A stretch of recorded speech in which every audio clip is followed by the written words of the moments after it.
We now have some insight into Trump's birthday plans this year.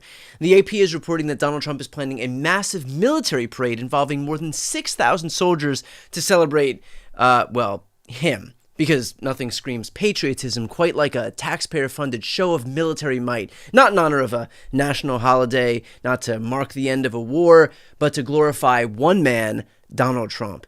And remember, this is the same Donald Trump who, during his presidency, repeatedly tried to force the military into his political theater.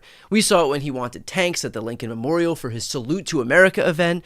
We saw it when he tear-gassed peaceful protesters outside the White House just to hold a Bible upside down for a photo op. And now we're seeing it again. A man obsessed with using the military not for national defense, but as his own personal props. The final cost of the parade is still being determined, but one defense official tells CBS News early estimates put it at tens of millions of dollars.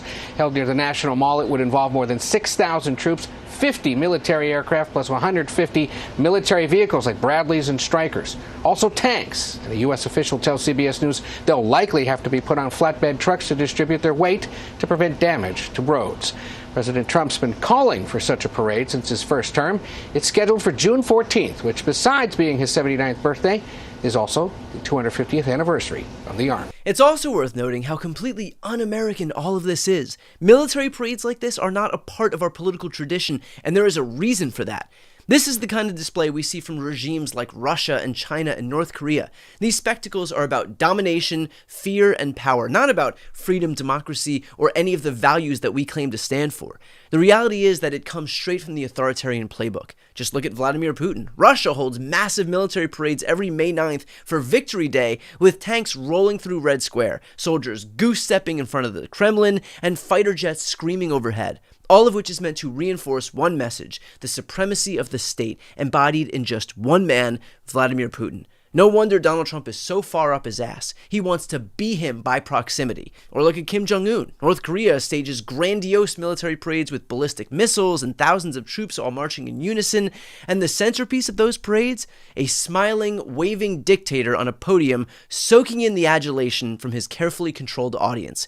Or how about Xi Jinping? China's military parades are highly choreographed demonstrations of force meant to convey the strength of the Chinese Communist Party under his command. Something to keep in mind when Republicans lose their skulls over the communist Democrats, all the while cheering on a leader who sure does seem to emulate those very communists.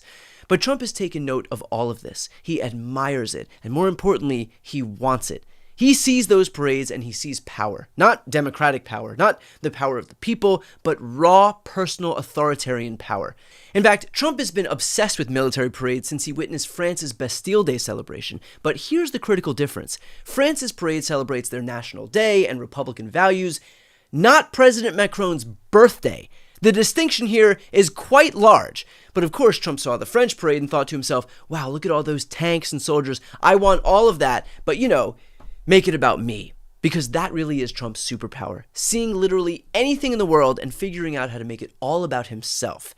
And I don't think I should have to say this, but the U.S. military swears allegiance to the Constitution, not to any one man. Certainly not to a twice-impeached, indicted ex-president who tried to overthrow our democracy on January 6th. And yet, the idea that the military would participate in a spectacle like this shows just how much the normalization of Trump's authoritarianism has already taken root.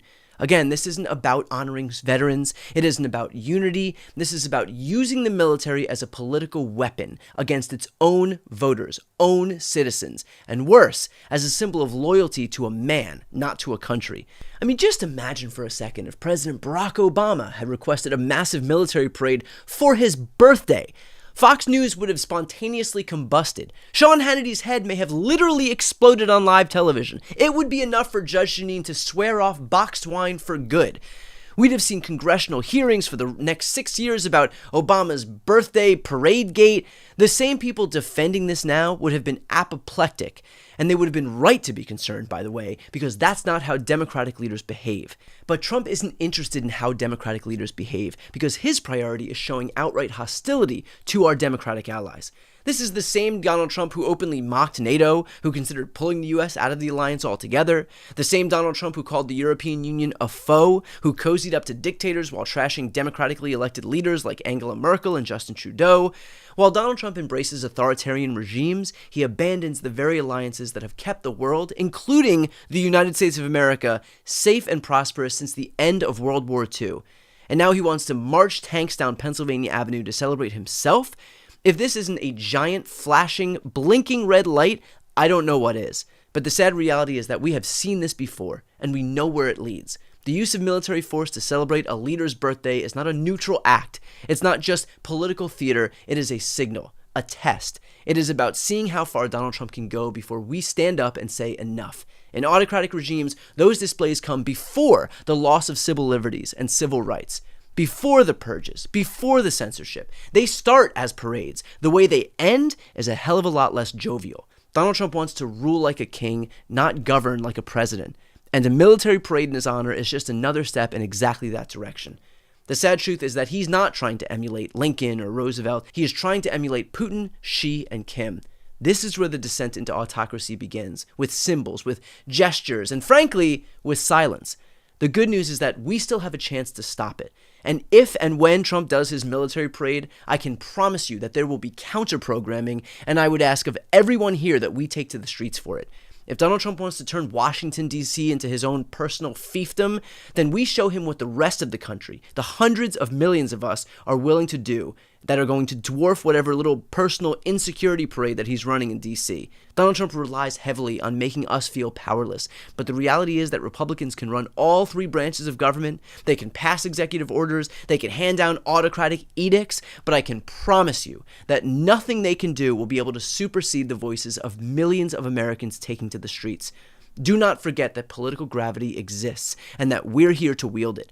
If Trump wants to compensate for his failed presidency with an ego trip for himself, then we will show him what a parade actually looks like. For a guy who cares a lot about crowd size, I can assure you his will never look smaller in comparison.